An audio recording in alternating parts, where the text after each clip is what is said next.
Hello everyone, welcome back to our YouTube channel preparation Mantra. मैं कैलाश गौतम आज से आपकी मैथ की क्लास लूँगा फ्रॉम 7 टू 10th। और हमारी वीडियोज़ उन सभी स्टूडेंट्स के लिए है जो ओलंपियाड एग्ज़ाम्स का प्रिपरेशन कर रहे हैं, जैसे हिंदुस्तान ओलंपियाड, एनएसओ, एसएफओ, और उसमें अच्छा स्कोर करना चाहते हैं। या फिर अगर आप स्कूल एग्ज़ाम्स का भी प्रिपरेशन कर रहे हैं तो ये वीडियो आपके लिए भी काफ़ी यूज़फुल है, क्योंकि स्कूल एग्ज़ाम और ओलंपियाड दोनों का सिलेबस सेम होता है। और हम यहाँ हर टॉपिक पे इन डेप्थ डिस्कशन करते हैं। हम यहाँ ओलंपियाड के क्वेश्चंस और बोर्ड के क्वेश्चन दोनों डिस्कस करते हैं। और अगर आप हमारे चैनल पे न्यू हैं तो चैनल को सब्सक्राइब करें, वीडियो को लाइक करें और अपने दोस्तों के साथ ज़्यादा से ज़्यादा शेयर करें। तो चलिए देर ना करते हुए वीडियो शुरू करते हैं। हमारा जो चैप्टर होगा वो होगा नंबर सिस्टम, जो कि हम लोग 9th क्लास के सिलेबस के अकॉर्डिंग देखेंगे। ओके, तो हमारा जो क्लास होगा वो होगा 9th एंड हमारा जो चैप्टर होगा वो होगा नंबर सिस्टम। ओके, तो चलिए नंबर सिस्टम। तो नंबर्स के रिगार्डिंग हम शुरू से पढ़ते आ रहे हैं। ओके, लाइक बहुत पहले से, लाइक हमने मैथमेटिक्स की शुरुआत ही की होगी नंबर्स से। ओके, लाइक 1 2 3 4 हमने काउंट करना शुरू किया होगा। तो मैथमेटिक्स का जो हमारा जो हमने बिगिन किया था, जो हमने शुरुआत की थी, वही किया था हमने नंबर्स से। ओके, तो यहाँ पे हम लोग उसी नंबर सिस्टम को और एक्सप्लेन वे में और विस्तार से उसको हम लोग पढ़ेंगे। ओके, तो क्या होता है नंबर, राइट? जैसे कि नंबर्स हम सबको पता है कि हम लोग वर्ड नंबर हमेशा यूज करते हैं, but if somebody asks you कि नंबर क्या होता है, how do you define number, तो हम नंबर को कैसे डिफाइन करेंगे? ओके, तो सी, इसका एक बहुत सिंपलेस्ट डेफिनेशन है जो कहता है कि नंबर इज अ साइन और symbol which is used to represent some quantity. Okay, क्या है डेफिनेशन? नंबर का डेफिनेशन क्या है? इट इज अ साइन और सिंबल used to represent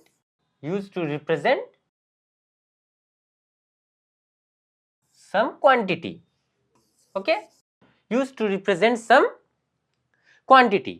क्या मतलब हुआ इसका? तो इसका मतलब ये हुआ कि अगर मैं ये सिंबल लिखता हूं, ये क्या है? ये सारे को हम सिंबल कह सकते हैं, जैसे ए बी सी डी, ये सारा क्या है? सिंबल है, जिससे हम कुछ प्रोनाउंस करते हैं, उसका कुछ मतलब होता है। ओके, तो ये भी क्या है? एक सिंबल है या साइन है। तो इस साइन को हम लोग प्रोनाउंस क्या करते हैं? वन। इसका मतलब क्या होता है? तो ये कि एक क्वांटिटी को रिप्रेजेंट करता है। वो क्वांटिटी क्या है? जैसे कि आपके पास एक बॉल है, एक ये बॉल है हमारे पास, तो कितना बॉल है? तो इसे हम क्या कहते हैं? उस क्वांटिटी को, जितना ये बॉल है, उस क्वांटिटी को हम लोग क्या कहते हैं? वन। जैसे यहाँ पे एक बॉल है, और अगर यहीं पे मैं एक और बॉल बना दूं, एक और सर्कल बना दूं, तो हम क्या कहेंगे कि यहाँ पे हमारे पास दो बॉल है। ओके, तो इस क्वांटिटी को हम लोग बोलते हैं टू, लिखते क्या है? टू। ओके, इंग्लिश में, हिंदी में हम इस दो बोलते हैं, और इसे हिंदी लिपि में कुछ अलग तरीके से लिखा जाता है। ओके, बट अभी हम लोग इंग्लिश पे फोकस करते हैं। ओके, सिमिलरली 3 लिखते हैं हम लोग, जो इस क्वांटिटी को रिप्रेजेंट करता है। अगर हमारे पास ऐसे 3 चीजें हैं, लाइक इस क्वांटिटी को हम लोग क्या बोलते हैं? 3। सो नंबर्स हम समझ चुके हैं कि नंबर क्या होता है। वो साइन और सिंबल जो किसी क्वांटिटी को रिप्रेजेंट करता है, जैसे 1 2 3 4 5 6 एंड इंफिनिटी, 1 टू इंफिनिटी। तो सी, इसे हम कैसे यूज करते हैं? हमारे पास है 1 2 3 4 5 एंड सो ऑन। तो ये जो है एक क्वांटिटी को रिप्रेजेंट करता है। तो ऐसे नंबर्स को हम लोग क्या बोलते हैं? इस सेट को क्या हम लोग बोलते हैं? काउंटिंग नंबर, बिकॉज इस सेट को यूज करके हम लोग किसी क्वांटिटी को काउंट करते हैं। ओके, तो इससे हम लोग काउंटिंग नंबर्स भी बोलते हैं, और इससे हम लोग एक और नाम देते हैं इस सेट को। पूरे इस सेट को क्या हम लोग बोलते हैं? इससे हम बोलते हैं natural number. Natural number. Okay, natural number क्या होता है? 1 2 3 and so on, like 1 to infinity को हम लोग क्या बोलते हैं? Natural number. अब सी, इसके बाद एक हमने और एक सिंबल को इंट्रोड्यूस किया। वो सिंबल क्या कहता है? वो सिंबल है जीरो। वो सिंबल क्या है? जीरो। ओके, ये किस क्वांटिटी को रिप्रेजेंट करता है? ये रिप्रेजेंट करता है किसी, अगर कोई क्वांटिटी हमारे पास नहीं है, जैसे ये सब क्या कहता है, जैसे हमारे पास दिस मच क्वांटिटी है, एक बॉल है, इस क्वांटिटी को हम लोग बोलेंगे 1। बट अगर हमारे पास कुछ भी नहीं है तो उसे हम क्या बोलेंगे? वी हैव, लाइक हमारे पास कोई भी एप्पल नहीं है यहाँ पे, तब हम लोग क्या बोलेंगे? वी हैव नो एप्पल्स और we have zero apple. Okay, हमारे पास, या तो हम इसे ऐसे बोल सकते हैं कि हमारे पास सेब नहीं है, या फिर हम बोल सकते हैं कि हमारे पास जीरो सेब है, मतलब नहीं है। तो अगर कोई क्वांटिटी हमारे पास नहीं है तो उस क्वांटिटी को हम लोग क्या बोलेंगे? जीरो। ओके, इसका सिंबल है, ये पढ़ते हैं हम इसे जीरो। तो 0, 1, 2, 3, 4 एंड सो ऑन। ओके, तो यहाँ पे इस सेट को जब बोलते हैं हम लोग, जैसे इस सेट को हमने क्या कहा था? Natural number. Like 1 to infinity को हम लोग क्या कहते हैं? Natural number. वहीं इस एक सेट में जब हमने जीरो ऐड कर दिया तो उस सेट को हमने क्या नाम दिया? उस सेट को हमने नाम दिया होल नंबर। ओके, जैसे 1, 2, 3 क्या है? नेचुरल नंबर भी है और उससे हम लोग होल नंबर भी कह सकते हैं। ओके, बट जीरो जो है वो सिर्फ होल नंबर में काउंट होता है, होल नंबर के सेट में काउंट होता है।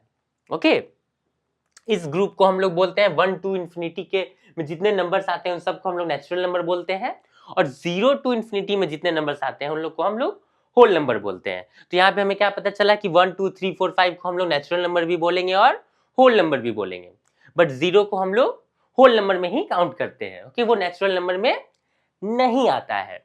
चलो, तो इसके बाद जैसे ये सब हमने पहले पढ़ा है। Okay, since we are in 9th, तो ये सब आइडिया है हमें, मैं बस इन चीजों को ब्रश अप कर रहा हूँ, कंसेप्ट्स को मैं वापस से काइंड ऑफ रिवाइज करा रहा हूँ आप लोग को। ओके, तो हाँ, अब इसके बाद क्या हुआ कि फिर हमने इंट्रोड्यूस किया क्या? Negative numbers.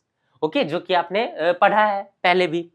ओके, तो जब इसमें निगेटिव नंबर भी इंट्रोड्यूस हो गया, जैसे -3, -4, -2, -1 एंड सो ऑन, 0, 1, 2, 3, 4, 5, ठीक है। तो ये -1, -2, -3, -4, -2, माइनस इंफिनिटी। ओके, तो जब इस सेट में निगेटिव नंबर्स भी ऐड हो गए तो उस सेट को फिर हमने क्या नाम दिया? उस सेट को फिर हमने क्या नाम दिया? इंटीजर्स। ओके, उस सेट को हमने क्या नाम दिया? इंटीजर्स। जैसे अब यहाँ पे क्या हो गया? 1, 2, 3, 4, 5 को हम लोग नेचुरल नंबर भी बोल सकते हैं, होल नंबर भी बोल सकते हैं और इंटीजर्स भी बोल सकते हैं। ओके, सो 1, 2, 3 को हम लोग कुछ भी बोल सकते हैं, बट जीरो को हम लोग होल नंबर बोल सकते हैं और इंटीजर भी बोल सकते हैं, बट जीरो को हम लोग नेचुरल नंबर के सेट में काउंट नहीं करते हैं। अब देखो, अब आया हमारा, जब निगेटिव नंबर हमने इंट्रोड्यूस किया तो उस सेट को फिर हमने क्या नाम दिया? उस सेट को हमने नाम दिया इंटीजर्स। ओके, बात एक और टाइप का नंबर होता है, वो क्या होता है? डेसिमल्स, और इसे हम फ्रैक्शन भी बोलते हैं। सी, डेसिमल और फ्रैक्शन जो है ना, वो सेम ही नंबर को दो डिफरेंट तरीके से लिखने का तरीका है। आफ्टर इंटीजर हमने इंट्रोड्यूस किया डेसिमल और फ्रैक्शन, तो इसे अभी हम लोग अलग अलग ही पढ़ते हैं, और दाव ये है दोनों सेम ही चीज। ओके, तो डेसिमल में क्या आता है? किस टाइप के नंबर्स? इसे हम ऐसे समझते हैं कि जब हमने काउंटिंग नंबर्स इंट्रोड्यूस किया तो उसके बाद हमने क्या देखा कि कुछ खरीदने जाते हैं इन किलोज। जैसे जैसे अगर हम चावल खरीदने गए, चावल हम क्या देखते हैं? 1 किलो, 2 किलो होता है, बट क्या होगा, जैसे हमने 1 किलो चावल का वेट किया, उसमें हमने थोड़ा सा चावल और डाल दिया। ओके, तो वो चावल का वेट 2 किलो तो नहीं हुआ, बट वो 1 और 2 के बीच में कहीं रहा। ओके, तो वैसे क्वांटिटी को काउंट करने के लिए, अब उसका वेट कुछ तो हम बोलेंगे ना, ऐसे क्वांटिटी को रिप्रेजेंट करने के लिए हमने डेसिमल या फिर फ्रैक्शन जैसे नंबर्स इंट्रोड्यूस किए। तो इसमें क्या होता है, जैसे हमने पहले भी पढ़ा ही है ये सब, जैसे 1.2, 3.5, इस टाइप के नंबर्स को हम क्या बोलते हैं? डेसिमल। ओके, और फ्रैक्शन क्या होता है? हम कह सकते हैं जैसे 1.2 को हम 12/10 लिख सकते हैं, 3.5 को हम 35/10 लिख सकते हैं। ओके, तो ये क्या है? ये भी इसी क्वांटिटी को दूसरे तरीके से लिखने का एक तरीका है। तो ऐसे इंट्रोड्यूस हुआ डेसिमल और फ्रैक्शन। ओके, तो थैंक यू, आज के लिए बस इतना ही। इस वीडियो को लाइक करें, ज़्यादा से ज़्यादा शेयर करें, चैनल को सब्सक्राइब करें। मिलते हैं हम लोग नेक्स्ट वीडियो में।